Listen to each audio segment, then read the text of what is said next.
I want to start with the deathbed, and the deathbed of Sir Richard Gresham, Thomas Gresham's father. Richard Gresham died in February 1549 and was buried, and was buried in the parish church of St Lawrence Jewry, near the Guildhall and right in the heart of the city of London. Now, this was a very fitting resting place for a man who'd forged a career that had taken him right to the very top of the urban hierarchy. Richard had been a mercer and erstwhile governor of that grandest of London livery companies. And in this, which is a really wonderful map of London by John Norden, is surrounded by the crests of the livery companies, and there's that of the mercers right at the top, in prominent position.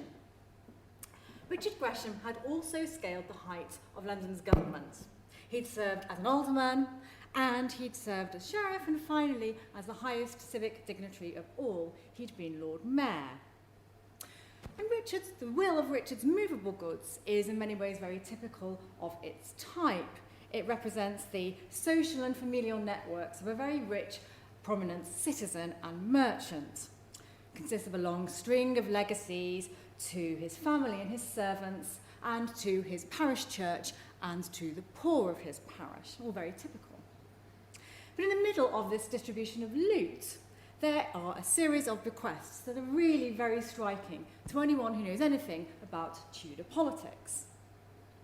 Gresham left a trove of rings, a very extensive one, to the most powerful individuals in the land. Recipients included my Lord Protector's Grace, that is Edward Seymour, Duke of Somerset, John Dudley, the Earl of Warwick, to Lord Rich, the Lord Chancellor, to Lord Paget, Great Master of the King's household, to the Controller of the household, the Secretaries of the Privy Council, Lord Chief Justices of England, and so on and so forth. And one ring to young Walter Mildmay, a clever Cambridge-educated lawyer, who was right at the beginning of a stellar career in royal finance. And I mention Mildmay because we will be returning to him somewhat later.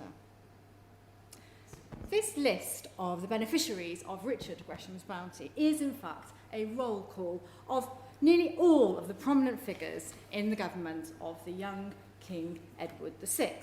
From the Lord Protector, de facto regent, who of course got the most expensive ring, to the great officers of state, leading members of the judiciary, and the chief officers of the royal court.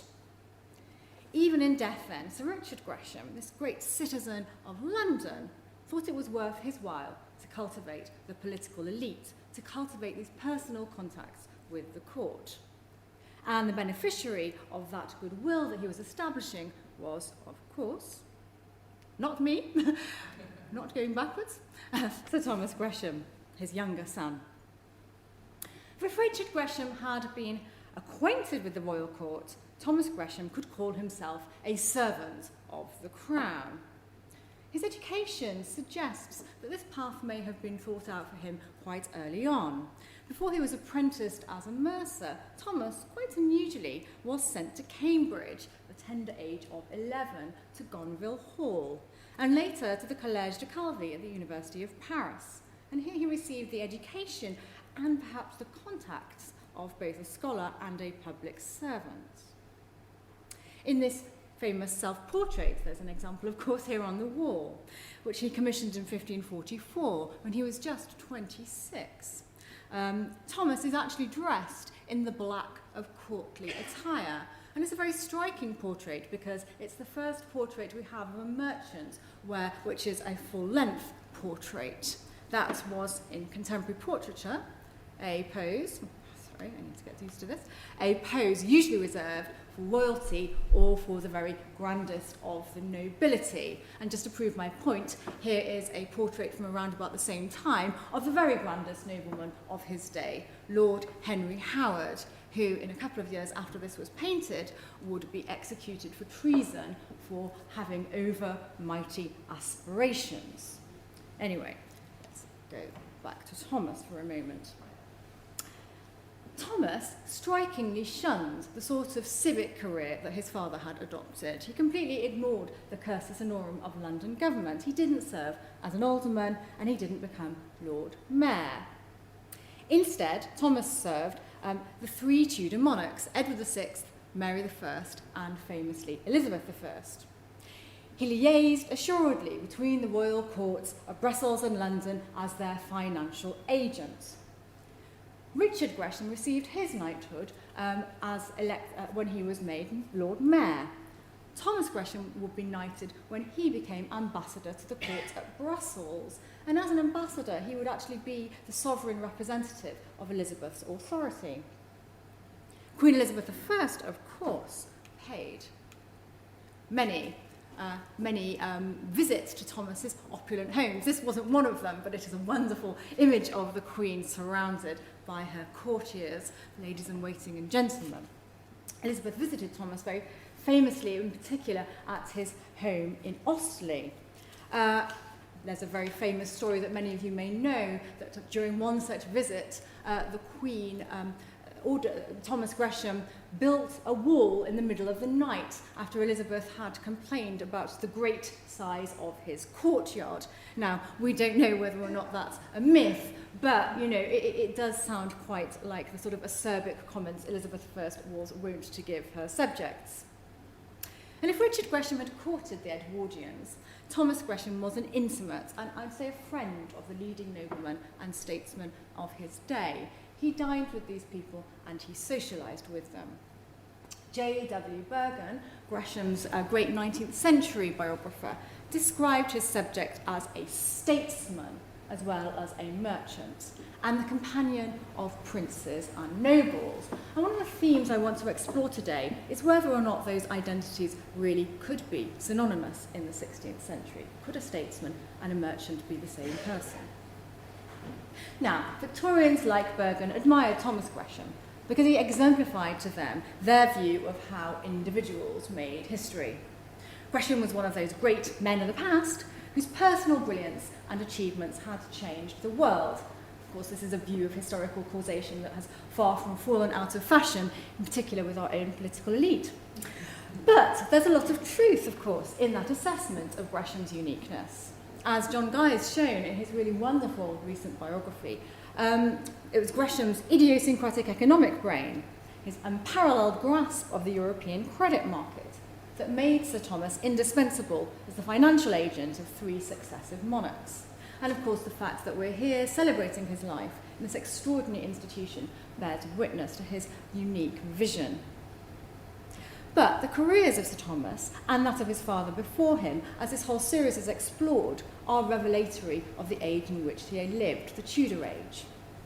The services they provided to the crown and to the courtiers and the rewards they sought can tell us a lot about the changing nature of monarchy in our period. They can tell us about the shifting character of noble identity and the widening of the national political elite. Above all, by thinking about the Greshams, and I'm going to talk about Richard and Thomas in parallel in this lecture, we can build up a picture of the increasingly interdependent relationship of the royal court and of the City of London, and of the growing importance of London in the political life of the nation. But if the Crown needed men like Gresham to negotiate the world of early modern finance and commerce, the Greshams courted the Crown to serve their own, somewhat idiosyncratic aspirations. It was, of course, though, as financial agents or bankers to Edward VI, Queen Mary and Queen Elizabeth, that Thomas Gresham is owed a central place in this period's political history. This is a place that's rarely found in textbooks. There are lots and lots of textbooks on 16th century England and Britain, but if you go to many of these and look up Thomas Gresham in the index, you very often don't find an entry or find very little about him, and this is a lacuna that needs remedying. And I'll come back to the reasons for that perhaps at the end of the lecture. As John Guy has shown in his lecture, the most vital service Thomas offered his princes was, of course, as their banker, vitally negotiating the Crown's debts on the Antwerp bourse. But the first foot on the ladder to public service for both father and son, and the way they made themselves known to the political elite in the first place, actually derived from their primary occupation as mercers. Richard and Thomas Gresham were also members of the Company of the Merchant Adventurers, which we heard about in the lecture by Ian Archer in this series, which company monopolised trade with Antwerp, the greatest centre for the production and exchange of goods in Europe. So both men were exceptionally well positioned to import things not available on the English market, goods that met the new needs of Renaissance monarchs. The most vital of these imports were supplies for war. Like other merchants, Richard Gresham had shipped arms and loaned money to Henry VIII for his wars with France in the 1510s. And in recognition of these services, he was appointed Gentleman Usher Extraordinary, which is an honorific post, but a significant one at the royal court. One of the first imports Thomas provided for the crown would be of an identical nature. In June 1543, when Henry VIII was waging war in France and in Scotland, young Thomas Gresham, solicitor of the same, who was seeking this out, was dispatched with a licence for gunpowder and saltpetre bought for your highness. Now, the 16th century was an age where firearms were increasingly central to warfare. Gunpowder and saltpetre, or potassium nitrate, which is a component of gunpowder, were essential commodities, and they were almost entirely imported. Soon after Elizabeth I's accession, the immediate responsibilities of Thomas Gresham were twofold: to negotiate the crown's borrowing, but also to supply vast amounts of munitions and armour for Elizabeth's military engagements, again in France and in Scotland. So, if you read Gresham's accounts and invoices from the early 1560s, you'll find that they accord almost equal space to his credit deals and his arms purchasing. Describing a recent shipment of corsets, copper, firearms, gunpowder, mail shirts, and saltpetre, of course, Sir Thomas boasted, "This great shipping will astonish all the Queen's enemies and divers others." I have to say, this is a very optimistic view of Elizabeth's clout in the early 1560s. I don't think anybody was particularly stunned by her military capacity then, but this was a very, very central part of Gresham's role. But it wasn't simply as arms dealers that the Greshams became well known at court. Richard Gresham's closer personal integration with the very highest powers in the land seems to have occurred in the 1520s, and in relation to a very different sort of purchase. In October 1520, we find him writing to Cardinal Wolsey, the greatest statesman in the land at the apogee of his power. Richard explained that he'd been measuring up rooms and promised to order hangings, which would be made and delivered at a sum of 1,000 marks. Now, these hangings were tapestries for Wolsey's new palace at Hampton Court, tapestries on biblical themes. After the Cardinal's death, an inventory of his movable goods, this wonderful title, The Best Stuff, includes many luxury items procured by Richard. Tapestries, but also bed covers in satin, damask and sarcenet, feather ticks or mattresses, and velvet and leather-covered chairs. These services for Wolsey were the gateway for Richard Gresham to perform similar services for Henry VIII. And in 1528, Henry VIII commanded Richard Gresham to commission a bespoke sequence of tapestries on the theme of the life of King David. This was the largest and most important commission of this kind that Henry had made to date, reflecting the king's growing self-association with this Old Testament monarch. It gave who he associated greatly with King Henry as he assumed power over the English church.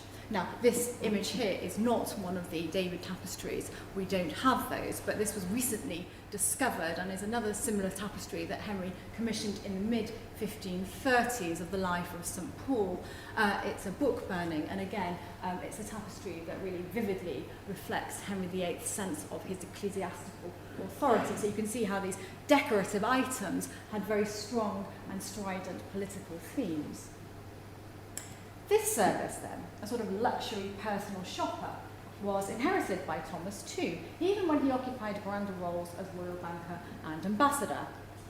Keen to impress the young Edward VI with a striking gift, Thomas Gresham presented him with a pair of long Spanish silk stockings.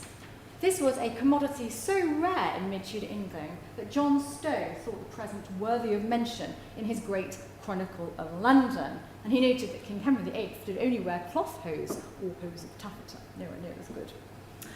And even during the most important years of his public career, the early 1560s, Gresham's correspondence with Elizabeth I's government, which enshrine all these details of his credit transactions and arms purchasing, are also peppered with information about luxury imports, silk stockings and headpieces, buttons, a Turkish horse, pictures, and a jewelled sword, the latter of which was very difficult to procure. Now, tapestries, stockings, and jewels all seem to be very frivolous purchases when we compare them with the munitions that were also being imported. But of course, the Tudors viewed both arms and luxury goods as essential items to the exercise of power. In 15th and 16th century Europe, princely rulers, who were concerned to centralise their royal authority over their greater subjects, placed new and very conscious emphasis on the projection of power through visual and material means at their increasingly large and increasingly magnificent royal courts. In the late 15th century treatise on the governance of England by the lawyer Sir John Fortescue, justifying royal expenditure, famously explained, "It is necessary that the king has such treasure that he may make new buildings when he wants to, for his pleasure and magnificence. He may buy himself rich clothes and rich furs, jewels and ornaments convenient to his estate royal. Often he will buy rich hangings and apparel for his houses, and incur other such noble costs as befits his royal majesty. If a king did not do so, he would live not like his estate, but rather in misery and more in subjection than does a private person." This was a theme the Tudors certainly took to heart. Now, we don't have many images of the interiors of royal courts in this period, but those that we do have indicate just how luxuriously they were furnished, especially with textiles. This image here is of Elizabeth I receiving Dutch emissaries, and it's very interesting for the, well, first of all, the Queen and her ladies-in-waiting are beautifully dressed in glorious clothing, and the ladies-in-waiting are sitting in what appears to be cushions on the floor. But note that the walls seem to be hung with tapestries that are very tightly hung.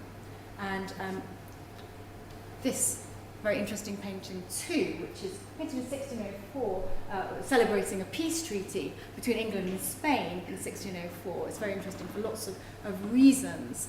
But I want to draw your attention, of course, to the central image of the council table, which is covered in a rich Turkish carpet, and again to the tapestries which line the walls. Tapestries were perhaps the greatest expression of magnificence of all. Because of the expensive labour involved in producing these incredibly intricate pieces, they were the single most expensive movable item of the court, and they cost far more than the portraits and the furniture that we might think were the more choice artefacts. The scenes from the life of King David, bought by Richard Gresham for Henry VIII, cost over £1,500. That was roughly the equivalent cost of a contemporary warship, or around £1.5 million in today's money. Or for a different context, the median nobleman's income in the 1530s was just over £900 per annum. The annual salary Henry VIII paid to Hans Holbein, the great court painter, was £30 per annum. So these were enormously expensive items. The expenditure of Tudor monarchs on these luxury items represents, though, more than just the growing ostentation of courtly display. It also indicates other features of the changing nature of the early modern English court and its role in national life. The first is simply the spectacular growth in the size of the physical footprint of the court. That is, the enormous increase in the number and size of royal palaces in the first half of the 16th century. This, of course, shapes the demand for all these luxury furnishings that the men like the Greshams had to provide. This phenomenon is almost entirely the result of the maniacal construction and spending of Henry VIII, who was quite simply the greatest royal builder of palaces of any monarch in these isles of any age. He left around 70 houses and palaces to his son Edward VI. These estimates are taken from the great architectural historian Simon Thurley. And over half of these were new acquisitions. And he spent around £1 million in his own money on domestic buildings. Let's remember that the median nobleman's salary per year was between £900 and £1,000. The most important of Henry VIII's new palaces would be Whitehall Palace. Whitehall Palace was originally York Place, the palace of the bishops of York, the London residence, and this was taken from the fallen Cardinal Wolsey in 1529 and entirely remodelled by Henry VIII to a gargantuan palace, renamed Whitehall Palace, to the tune of over £43,000.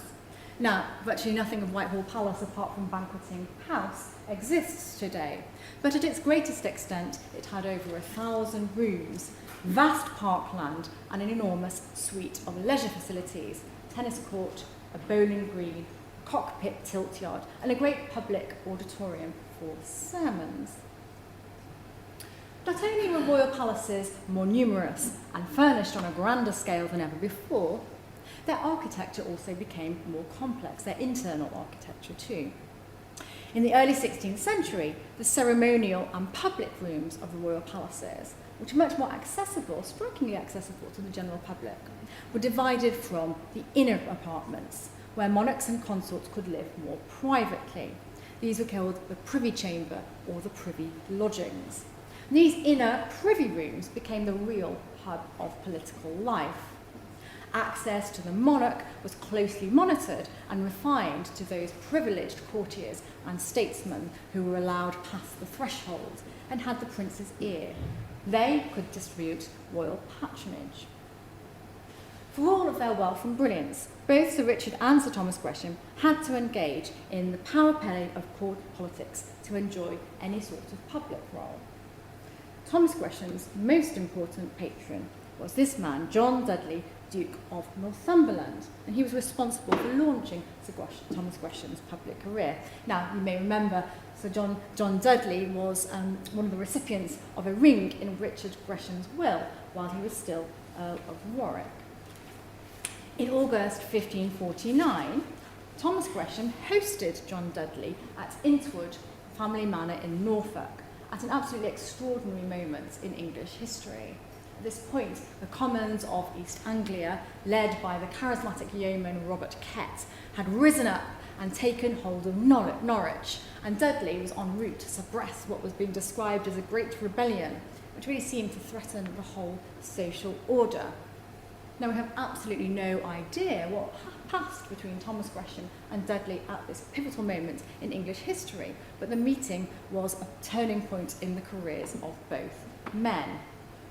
Dudley achieved a bloody victory over the rebels and was able to oust his political rivals and become Lord President of the Royal Council, elevated to the highest peerage, the Duke of Northumberland. With Dudley's ascendancy, Gresham's star rose too. It was through your preferment, he wrote to Northumberland, that he was appointed as royal agent at Antwerp. Fortune's wheel famously turned very quickly at the Tudor court, and on the death of the young Edward VI, Gresham's bright prospects were suddenly very bleak. The Duke of Northumberland, his great patron, had attempted to follow the wishes of the dying king by placing Edward's Protestant cousin, who happened to be his own daughter-in-law, Lady Jane Grey, on the throne. Riding a wave of public support, Mary Tudor, Henry VIII's oldest child, swept to power, deposing Jane and executing Northumberland. And with the fall of Northumberland came a great purge of the dukes, clients and kin. Gresham was removed from office. And yet, extraordinarily, he suffered only a very temporary fall from grace. Contacts at court seem to have played an essential part in the recovery of his career. He later wrote that a gentleman, Sir John Lee, a favourite of the Queen, had made a personal intervention with his mistress to restore Gresham to favour, and he was reappointed as Mary's financial agent a mere 4 months after his original fall. Under Elizabeth Tudor, the Northumberland group were in favour again at court, and so, of course, was Gresham. he enjoyed the patronage of the most important courtiers and statesmen of the day, all of whom had been associated with the government of Edward VI.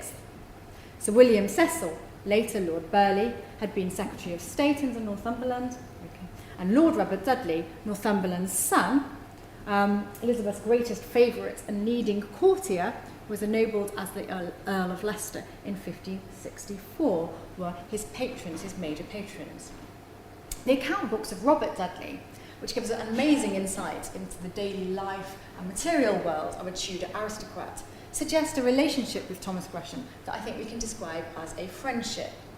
Dudley pays for boat hire for transport along the Thames to sup with Master Gresham, and sent gifts of venison from his country estate to both Gresham and to William Chesham, another mercer and prominent London citizen.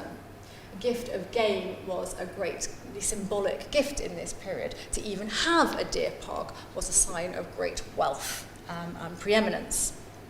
When Thomas Gresham acquired Osterley Park, his Middlesex country house, Dudley helped him stock his own prize deer park with game from his own estates. And when Gresham's crippling debts to the Crown were revealed in an audit of his accounts in 1574-5, it was Cecil and Dudley who personally intervened with Elizabeth to have them written off. The increasing in size and sophistication of royal palaces and the intrigues that embroiled the court occurred alongside another very important change in political life. The court became a much more centralised institution of power and almost perpetually located in the southeast of England. And this had great implications for the centrality of London and its economy to national life.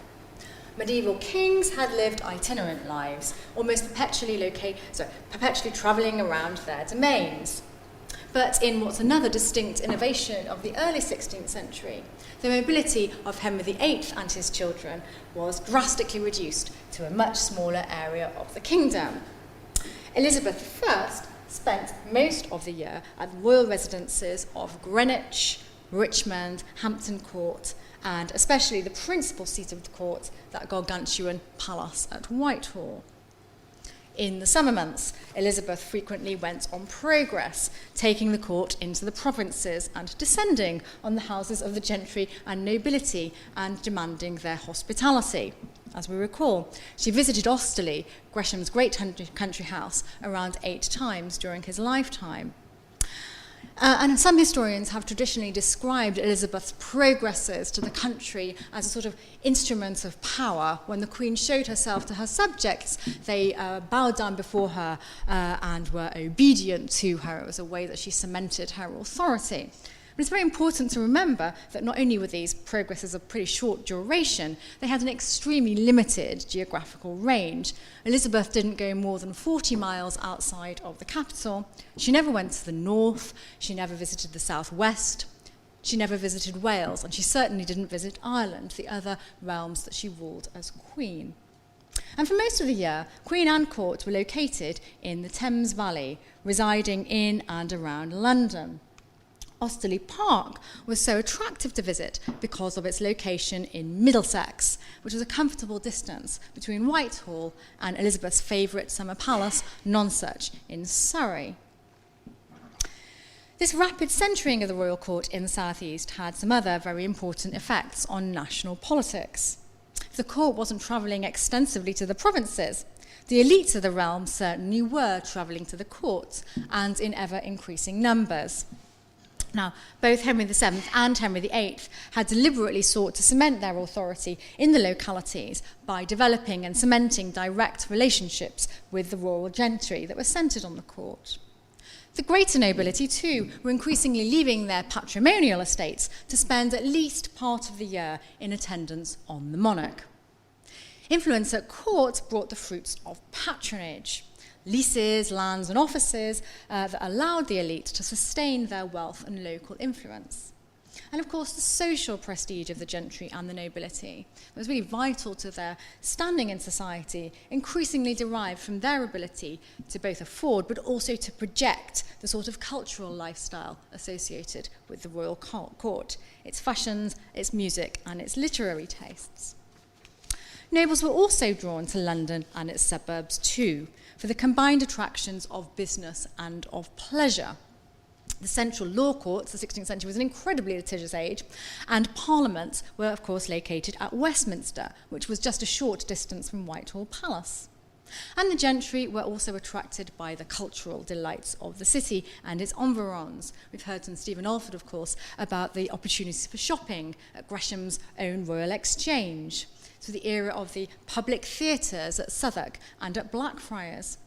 And people flocked even to the religious experiences that London had to offer.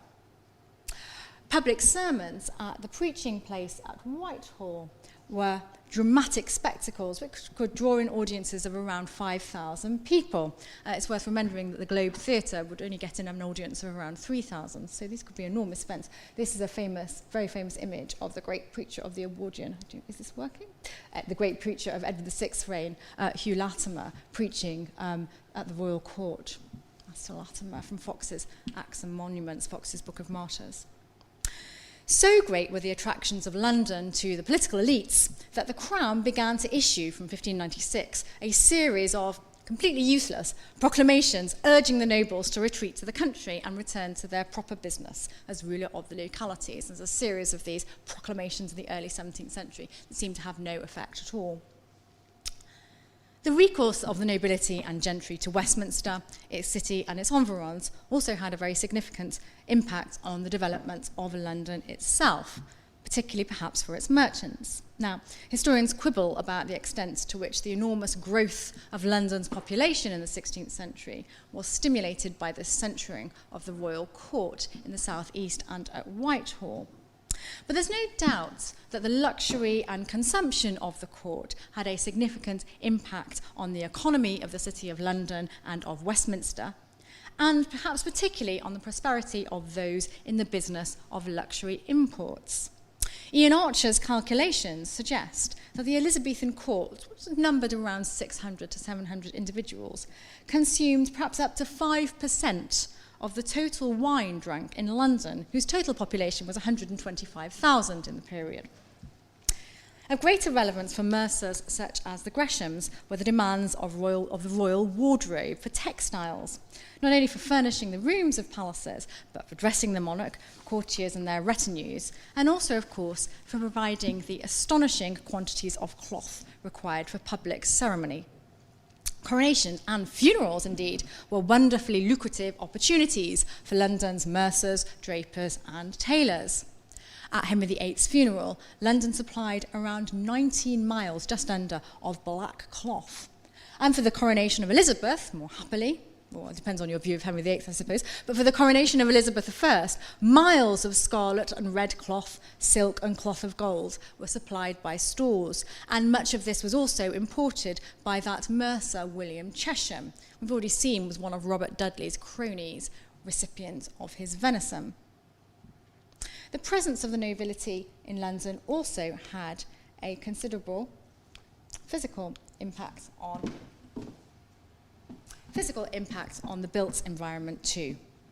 While many nobles had lodgings at royal palaces and others rented space in and around London, others built their own grand urban homes. A series of aristocrats' houses were erected on the Strand and on Fleet Street, between Whitehall Palace, the pointer is not working, I'm very sorry, but between Whitehall Palace to the left and the city to the right. And just on this map may be visible Leicester House right in the corner and the houses, other aristocratic houses along the Thames. The largest Elizabethan constructions were, unsurprisingly, Cecil House, William Cecil's rude new cottage, as he described it, which was an enormous mansion, of course, with a state-of-the-art tennis court, bowling alley and orchard. And also Leicester House, Robert Dudley's own grand Thameside dwelling. And again, Gresham was pressed into service to find luxury furnishings for the residences of his noble patrons, both in London and in the provinces. For Robert Dudley, he sourced gold canvas and stockings again. For Cecil, he bought pillars of marble, velvet and leather chairs, clocks, candlesticks, and tapestry. In this close-built environment, the nobility mingled with the ordinary London population. The nobles residing in the great new palaces of Westminster were situated next to shops and taverns, the premises of the tailors, bakers, and shoemakers, whose livelihoods depended on the presence of fashionable society. The corollary of this explosion of conspicuous consumption, though, was a less glamorous but very familiar tale: aristocratic debt.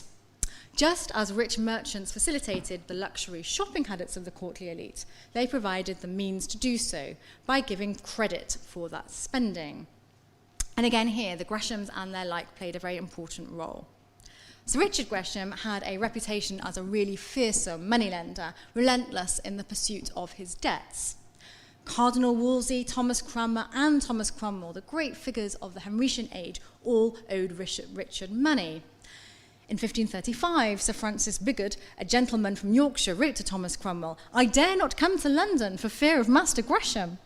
Now, I don't think Bigod was a timorous man, as he was later executed for treason, so I think we have to assume that Richard Gresham's debt-collecting practices were really pretty terrifying. And if again we look to that wonderful resource, the account books of Lord Robert Dudley, we can find the Queen's favourite owed debts to a cluster of London merchants. £5 to Bannister merchant, £100 to Thomas Blunt merchant, £40 to Thomas Gresham.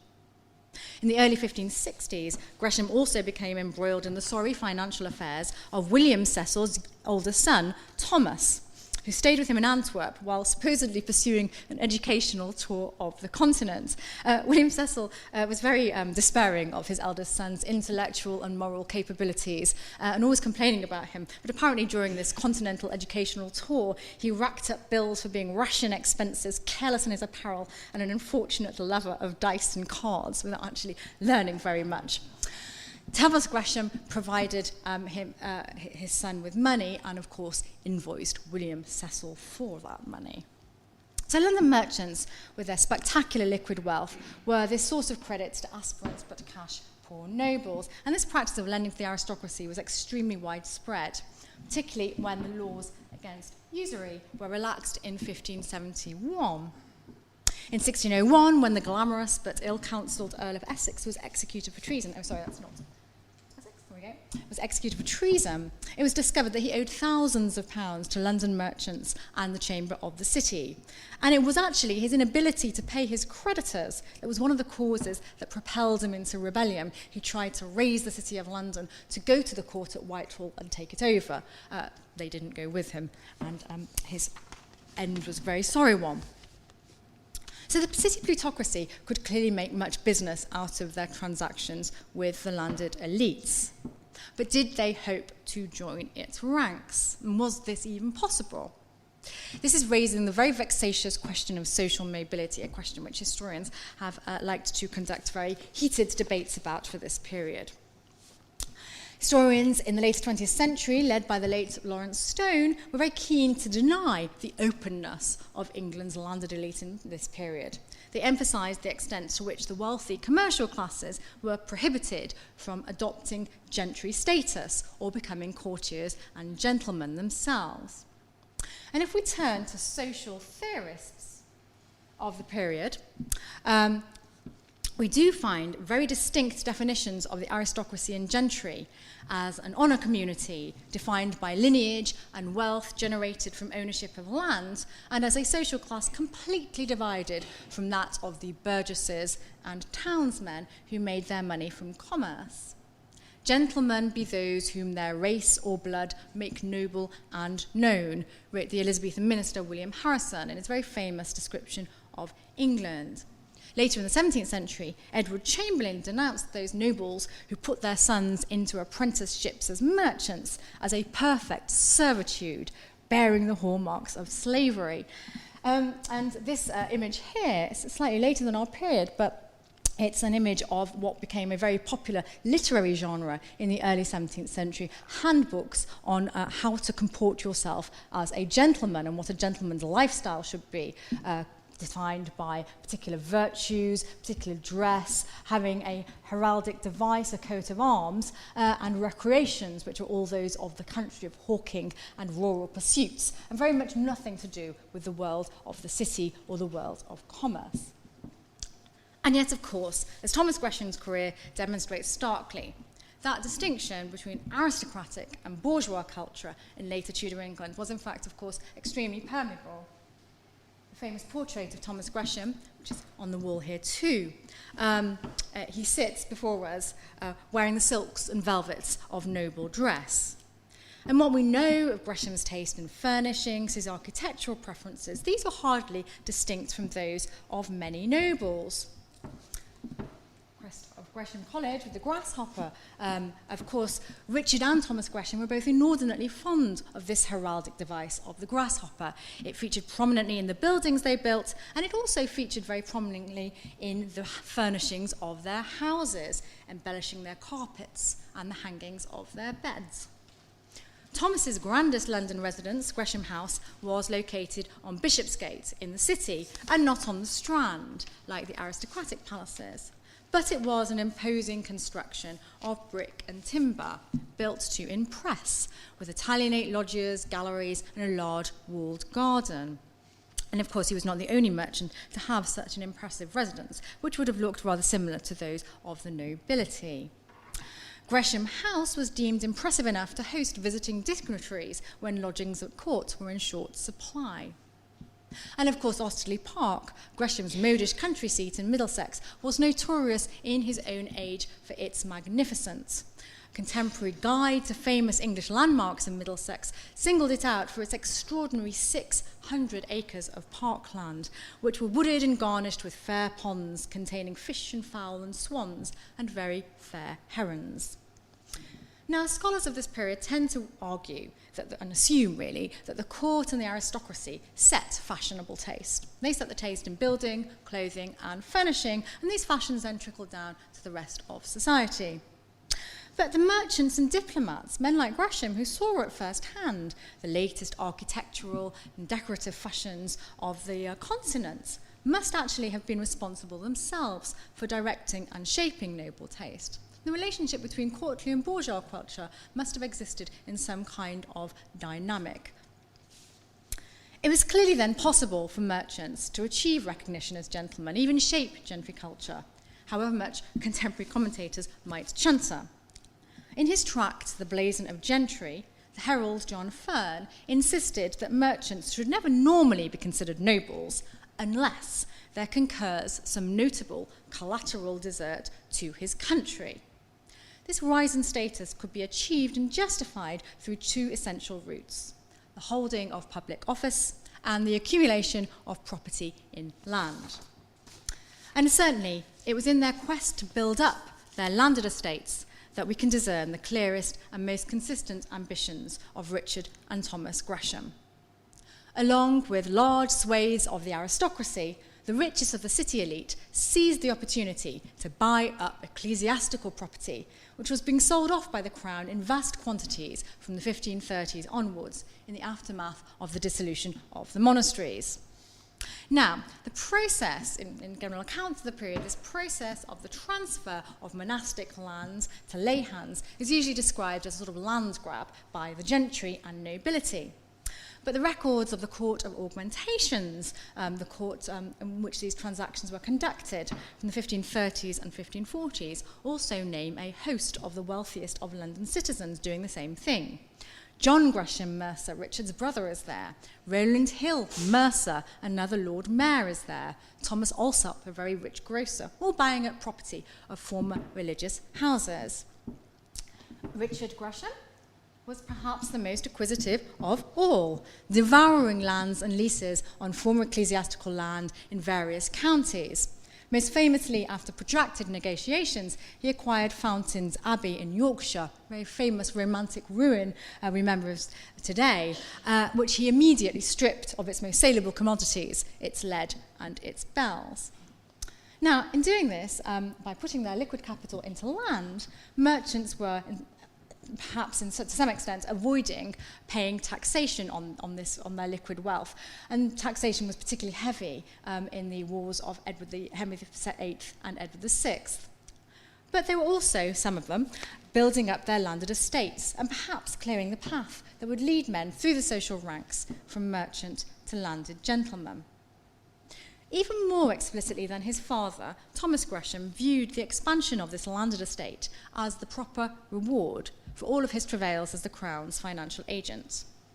And in Edward and Mary, this relationship progressed exactly as he had hoped, with each monarch rewarding him handsomely with lucrative lands and leases. By the time of Elizabeth's accession, Gresham's major income derived from his estates, rather than the profits of trade and exchange, a resource that Thomas viewed as the proper reward of his service. As he wrote to Elizabeth, her brother Edward VI had given him rich lands in East Anglia on his deathbed, so that I should know that I served a king. And yet, for all that his fame is linked with that of Elizabeth I, it was his final mistress who most frustrated Gresham's expectation of landed rewards. Instead, Elizabeth sought to reduce Gresham's salary as an ambassador, and this provoked a really remarkable letter of outraged complaint. Gresham told the Queen that her brother and sister had given him, between them in reward of my service, £300 in land a year, while she was quibbling with his allowance. I have done your highness other manner of service of greater importance and greater mass and charge than he had to either of her siblings. In consideration whereof, I trust that your majesty will be no less beneficial unto me, for so your majesty did promise me when I took this great charge upon me. Now, people did not write like this to Elizabeth I. This is not the emollient, place-seeking language of the silver-tongued courtier. And Elizabeth simply didn't receive letters like this from anyone, and certainly not jumped-up merchants. And yet it's very difficult not to sympathise with Gresham, that the service he performed for Elizabeth was hardly rewarded as he hoped. This brings me to the final part of what I have to say, where I very briefly reassess the peculiar character of Gresham's career as a servant of the Crown. It's not possible to deny that his life was characterised by service of notable collateral desert to Queen and Commonwealth that we've seen was expected of someone making a leap between social classes, between merchant to member of the governing order. And the 1560s, the first decade of Elizabeth's reign, were the pinnacle of Thomas Gresham's public achievements. He presided over the virtual expunging of the Crown's foreign debts. His advice drove the great reminting of the coinage in the 1560s, which brought stability to the Elizabethan economy after years of debasement by the Queen's predecessors. And Gresham played an unsung but vital role in foreign policy too. Not so much during his brief stint as ambassador at the court of the Regent of the Netherlands, but actually as a purveyor of foreign news and intelligence back to the government at Whitehall. The reams of newsletters and foreign information that Gresham and his huge network of agents set back to the Elizabethan court are a very exciting read. Amidst the state of the Queen's Turkish horse or the location of her stockings, are really revelatory accounts of the growing political crisis in the Netherlands, the extraordinary eruption of religious violence and iconoclasm that marked the onset of the Dutch revolt. And it's hard to argue that without Gresham's public service, the Elizabethan age would have seemed very different indeed. Those textbooks would have had a different narrative to tell. And yet, the extraordinary exchange with Elizabeth over land prompts consideration on Gresham's impact on politics outside of the financial services he provided for the Crown. We recall that Burgon described Gresham as a statesman. The Tudor age did, of course, see the flourishing of careers of individuals from non-noble backgrounds who rose to the very highest peaks of royal service. Thomas Cromwell, Henry VIII's great minister, was the son of a Putney blacksmith. William Cecil, ennobled and enriched by Elizabeth to become a great regional magnate, was descended from a relatively humble gentry family in Lincolnshire. Closest to Gresham's own background was Sir Walter Mildmay, whose ancestors were merchants and who rose in the Royal Financial Administration to become a leading Privy Councillor, Chancellor of the Exchequer and spokesman of the Crown in Parliament. Now, my students studying this period's religion and its politics will all, I hope, have read these names in textbook accounts of the period. But as I've said earlier, they won't stumble readily across the name of Thomas Gresham. Because for all the financial and economic services Gresham performed for the Tudor monarchs, for all his social relations with key members of the regime, and his cultivation of the life of a propertied aristocrat, he remained an outlier and not at the very centre of politics. unlike that socially mobile clique of Tudor grandees I've just described, Gresham did not become one of Elizabeth's advisors. He was never sworn a member of the Privy Council. His appointment as ambassador was brief, and he was soon replaced by a civil lawyer, a more conventional choice of ambassador perhaps. Nor, after his retirement from Antwerp, was he given an elevated office in the royal financial administration like that of Mildmay. And despite his modish lifestyle, he was in no formal sense a courtier with an office in the royal household.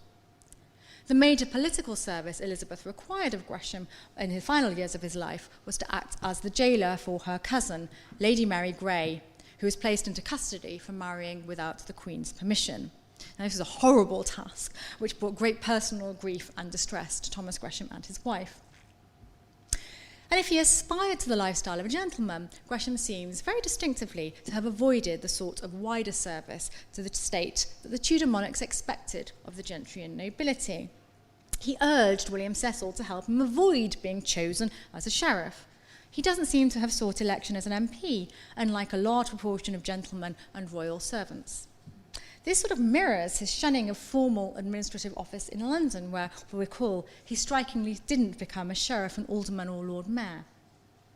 On the one documented instance that Gresham did intervene in Elizabethan politics, other than in financial affairs, occurred in the very first years of the Queen's reign, when he seems to have encouraged the Queen's marriage with the Archduke Charles of Austria. But Elizabeth took counsel on this, the most controversial and sensitive of all high political matters of her reign, only from those trusted advisers, and absolutely only when she solicited her opinion. Gresham was not one of those men. For all his importance to the court, he was not a favourite, or even a statesman, I think, in any formal sense. Here lies the reason, I think, why these standard textbooks accounts on 16th century politics have unfairly neglected him. And herein lies also a lot of his interests. In many sense, Gresham was, as the Victorians applauded, great in his individuality. Thank you.